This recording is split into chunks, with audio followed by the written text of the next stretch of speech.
हाय दोस्तों, मैं मुकेश कुमार गुप्ता आप सभी लोगों का स्वागत करता हूं अपने यूट्यूब चैनल सुपर एमएस 91 पे। दोस्तों, फिर से हम अधिगम के बारे में अध्ययन करेंगे। अधिगम का हमने परिचय पढ़ लिया है, अधिगम का अर्थ पढ़ लिया है, जिसको आपने देखा होगा हमारे पुराने वीडियोज में। दोस्तों, आज फिर से हम अधिगम के पक्ष, विधि और प्रकार के बारे में अध्ययन करेंगे कि अधिगम में किस तरीके से पक्ष के बारे में बात की गई है, किस तरीके से विधि के बारे में, विधियों के बारे में बताया गया है, किस तरीके से प्रकार के बारे में बताया गया है। दोस्तों, स्टेप बाय स्टेप हम पढ़ते चल रहे हैं। एक सीरीज या प्लेलिस्ट में आपको हमारे सारे अधिगम के या कह सकते हैं शिक्षा मनोविज्ञान के सारे प्लेलिस्ट में वीडियो आपको मिल जाएंगे, जिससे आप आसानी से अध्ययन कर सकते हैं। कभी भी किसी भी जगह अगर आप बैठे हैं तो आप आसानी से पढ़ सकते हैं। दोस्तों, अंत में यदि वीडियो आपको अच्छी लगेगी तो जरूर दोस्तों इसको सब्सक्राइब कीजिएगा अगर नए हैं तो आप चैनल पे, और यदि आप पुराने हमारे स्टूडेंट हैं तो आप वीडियो को शेयर जरूर करिए। ठीक है दोस्तों, देखते हैं अधिगम के बारे में। अधिगम के बारे में हमने अर्थ के बारे में पढ़ लिया है, अधिगम के कारक के बारे में पढ़ लिया है, अधिगम की परिभाषाओं के बारे में पढ़ लिया है, जो हमारे लिए बहुत ही महत्वपूर्ण था। इसके बाद आज हम पढ़ेंगे अधिगम में कौन कौन से पक्ष, विधियां और प्रकार के बारे में बात की गई है। तो पहला हमारा आता है पक्ष। अधिगम का पक्ष। तो पहली चीज तो ये होती है, पक्ष का मतलब क्या है दोस्तों।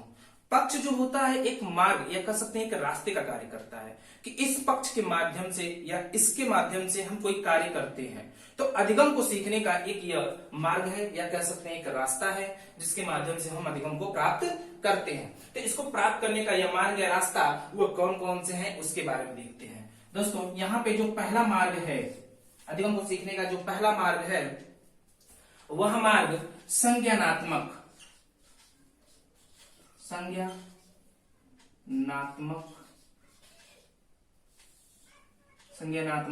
पक्ष। बात ये आती है, पहला है संज्ञानात्मक पक्ष, जो दूसरा है वह है क्रियात्मक पक्ष।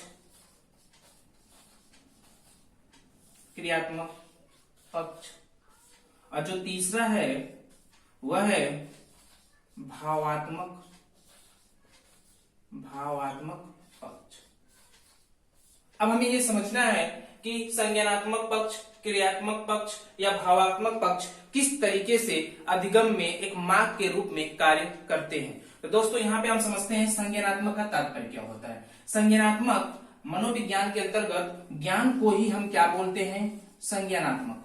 ठीक है, या संज्ञान बोलते हैं। ज्ञान कहें या इसी को हम संज्ञान कहें, दोनों का मतलब एक ही होता है। बस अंतर इतना है कि इसे सामान्य भाषा में हम ज्ञान बोलते हैं और मनोविज्ञान की भाषा में इसे संज्ञान की दर्जा दी जाती है।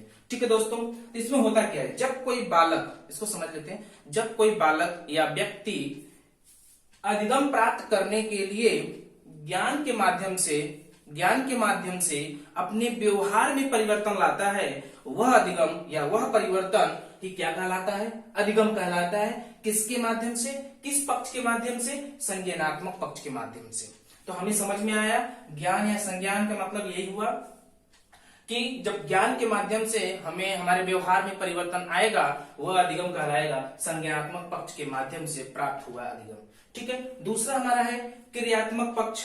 क्रियात्मक पक्ष का तात्पर्य बस इतना सा है दोस्तों कि अधिगम को प्राप्त करने के लिए यदि हम कोई क्रिया के माध्यम से अपने व्यवहार में परिवर्तन लाते हैं, तो उसके माध्यम से प्राप्त हमें जो अधिगम जो हमें प्राप्त होता है, जो कुछ हम सीखते हैं, उसको ही हम क्या कहते हैं, क्रियात्मक पक्ष कहते हैं। क्रिया के द्वारा कह सकते हैं क्रिया कोई भी क्रिया हम करते हो, पढ़ने की क्रिया, लिखने की क्रिया, जैसे लिखते हैं, लिखने की क्रिया हो सकती है, पेन है, पेन को पकड़ने की क्रिया हो सकती है, कोई भी क्रिया हम करें। ठीक है, तीसरा है भावात्मक पक्ष। दोस्तों, भाव का क्या तात्पर्य है, भाव आप सभी लोग जानते हैं। भावात्मक या भाव का तात्पर्य है मन से है। जब किसी भी व्यक्ति, एक एग्जांपल समझते हैं थोड़ा सा, किसी भी व्यक्ति, ठीक है, उस व्यक्ति के मन में कोई भाव उत्पन्न हुआ हो, उस भाव को मेरे द्वारा अगर उसके माध्यम से कुछ सीखा जाता हो, उसके भाव को हम पढ़ लेते हैं या समझ लेते हैं, तो वो समझना मेरा क्या कहलाता है, भावात्मक पक्ष कहलाता है दोस्तों। उसके माध्यम से जो हमारे व्यवहार में परिवर्तन होगा या उसके माध्यम से जो हम कुछ सीखते हैं, अधिगम करते हैं, वह पक्ष किसके अंतर्गत आएगा, भावात्मक पक्ष के। यहाँ ध्यान रखिएगा, भाव का मतलब है, ठीक है, भाव, ठीक है, या भावना भी कह सकते हैं इसे। भावना। ठीक है ना। चलिए आप सभी लोग समझ गए। पक्ष पक्ष तीन है, एक संज्ञानात्मक पक्ष, क्रियात्मक पक्ष और भावात्मक पक्ष। इसके बाद हम आते हैं, अब हम विधियों के बारे में पढ़ेंगे। विधियां क्या क्या है? विधियां हैं अनुकरण विधि, सूझ विधि, भूल विधि और अभ्यास विधि।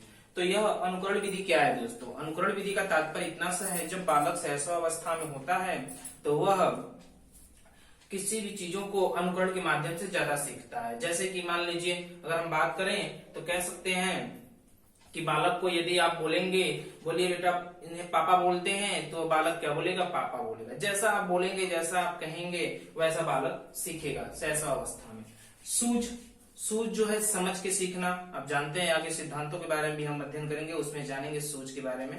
तो सूझ जो है समझ की बात है, समझ समझ के सीखना, वो सूझ के अंतर्गत आएगा। भूल, बालक कभी कभी चीजों को भूल भूल कर एक बार भूला, दो बार भूला, भूलने के बाद फिर सीखता है, फिर बोलता है, फिर सीखता है। यह प्रक्रिया चलती रहती है, उस पर बालक सीख जाता है। और अभ्यास, प्रतिदिन जैसे कि हम गणित का क्वेश्चंस करते हैं, गणित लगाते हैं, तो उसमें बार बार अभ्यास करते हैं। तो इन अभ्यास के माध्यम से हम लोग क्या करते हैं? उस चीज को सीख जाते हैं। तो सीखने की ये चार है विधियां अधिगम के लिए, इनके माध्यम से हम सीख सकते हैं। ठीक है दोस्तों। अब हम आते हैं अधिगम के प्रकार को लेकर। ठीक है, अधिगम के प्रकार। ठीक है दोस्तों,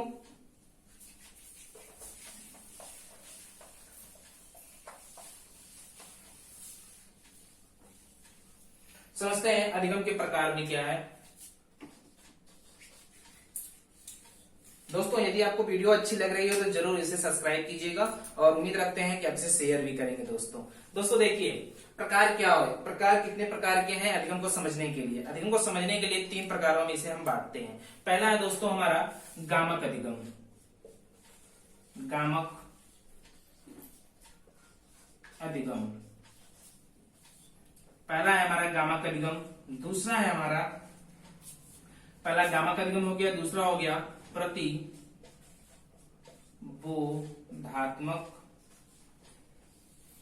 अधिगम और तीसरा है हमारा दोस्तों, पहला गामक अधिगम, दूसरा है प्रतिबोधात्मक अधिगम और तीसरा है संकल्पनात्मक अधिगम। संकल्पनात्मक अधिगम।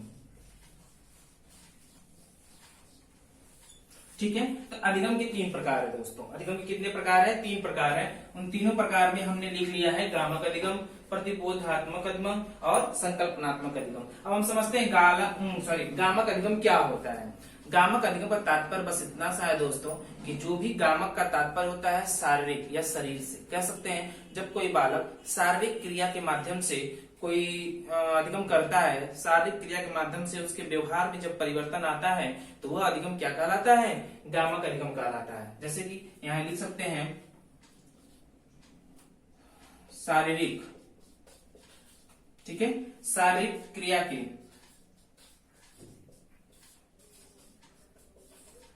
के माध्यम से, मतलब क्या हुआ? शारीरिक क्रिया के माध्यम से बालक जब अपने शरीर के माध्यम से, शरीर किसी अंगों के माध्यम से अगर कोई भी अधिगम करता है, कोई भी क्रिया करता है, तो वह जो उसके व्यवहार में परिवर्तन आता है वो अधिगम क्या कहलाता है? गामक अधिगम कहलाता है दोस्तों। कौन सा? गामक अधिगम। दोस्तों मन से और दिल से देखिए आप इस चीज को सीख जाएंगे अधिगम के प्रकार के बारे में। देखते हैं प्रतिबोधनात्मक अधिगम। प्रतिबोधनात्मक अधिगम क्या होता है? इसका मतलब ये हुआ कि बालक के अंदर एक कॉन्सेप्ट बनता है, जैसे हम कहते हैं संप्रत्यय के तात्पर्य होता है इंग्लिश में कॉन्सेप्ट। बालक के अंदर या उसके मस्तिष्क में जब एक कॉन्सेप्ट, एक प्रतिबिंब बनता है, या कह सकते हैं मस्तिष्क में, बालक के मस्तिष्क में क्या बनता है? बिंब बनता है। बिंब, बालक के मस्तिष्क में जब एक बिंब बनता है, जैसे इमेज बनता है, दिमाग में इमेज बनता है, वो क्या करता है? प्रतिबोधनात्मक अधिगम के अंतर्गत सीखता है। जैसे कि इमेज बनना क्या मतलब है? जैसे मान लीजिए अगर हमने कहा ये पेन है, हमने कहा पेन ले लो, तो व्यक्ति के या बालक के दिमाग में पेन की बात आएगी।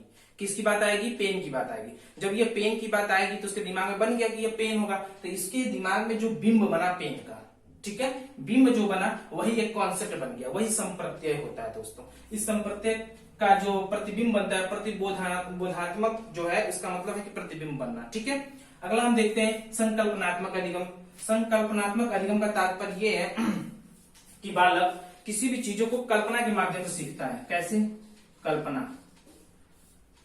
जो कल्पना, आप जानते हैं किशोरावस्था में बालक के दिमाग में बहुत सी कल्पना आते हैं, बहुत से विचार आते हैं, वो हमेशा कल्पना में रखता है। तो कल्पना का तात्पर्य यह है कि विषय वस्तु होनी चाहिए।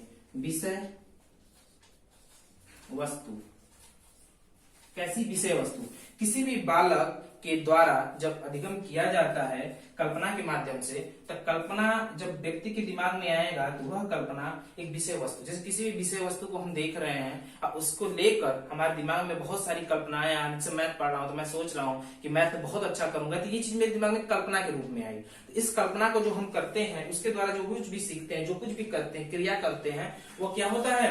अधिगम होता है। ठीक है, उस व्यवहार में हमारे परिवर्तन आता है, तो वो व्यवहार में जो परिवर्तन आता है वो तो अधिगम होता ही होता है। हमें ये समझ में आ गया। अब मुझे ये पता है कि जो गामक होता है अधिगम, ये दोस्तों ये शैशवा अवस्था में होता है। शैशवा अवस्था।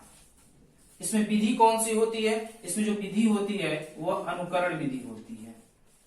बालक सीखता है, ठीक है, अनुकरण विधि होती है। और ये दूसरा जो है प्रतिबोधन, ये बाल्यावस्था में होता है दोस्तों। कब होता है?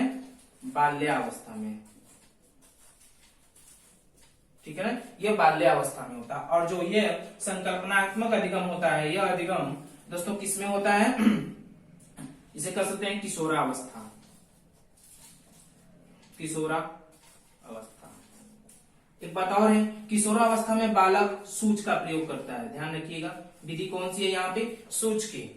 सूझ विधि के माध्यम से वो कार्य करता है संकल्पनात्मक में। और यहाँ पे जो है प्रतिबोधनात्मक अधिगम के अंतर्गत यहाँ पे बालक जो कुछ भी सीखता है वो किसके माध्यम से सीखता है? भूल और प्रयत्न के। प्रयत्न या भूल विधि के माध्यम से। मतलब यहाँ पे विधियों के बारे में भी समझ ले कि बालक क्या क्या करता है? अनुकरण विधि के माध्यम से सीखता है गामक अधिगम के अंतर्गत। बालक भूल या प्रयत्न विधि के माध्यम से सीखता है प्रतिबोधनात्मक अधिगम के अंतर्गत। बालक किशोरावस्था में सूझ के माध्यम से सीखता है। दोस्तों ये सारी चीजों को हम समझ गए प्रकार के अंतर्गत। प्रकार के अंतर्गत अधिगम के जो प्रकार है यह 3 प्रकार के हैं। आप इसको विशेष रूप से ध्यान रखिएगा। दोस्तों यहाँ तक हम समझ चुके किस तरीके से पक्ष के बारे में बात की गई है, किस तरीके से विधियों के बारे में बात की गई है और किस तरीके से प्रकार के बारे में बात की गई है। तो दोस्तों तीनों के बारे में हम समझ लिए हैं। आगे हम फिर इसके बारे में, विशेषताओं के बारे में पढ़ेंगे। इससे पहले हम थोड़ा स्थानांतरण का अध्ययन करेंगे। तो आज की वीडियो यहीं पे दोस्तों समाप्त होती है। आप लोगों को वीडियो अच्छी लग रही है दोस्तों, स्टेप बाय स्टेप मनोविज्ञान को यदि आपको पढ़ना है तो यह चैनल को सब्सक्राइब कीजिए और ज्यादा से ज्यादा शेयर करिए, जिससे कि और भी बच्चों को इससे लाभ प्राप्त हो। धन्यवाद दोस्तों।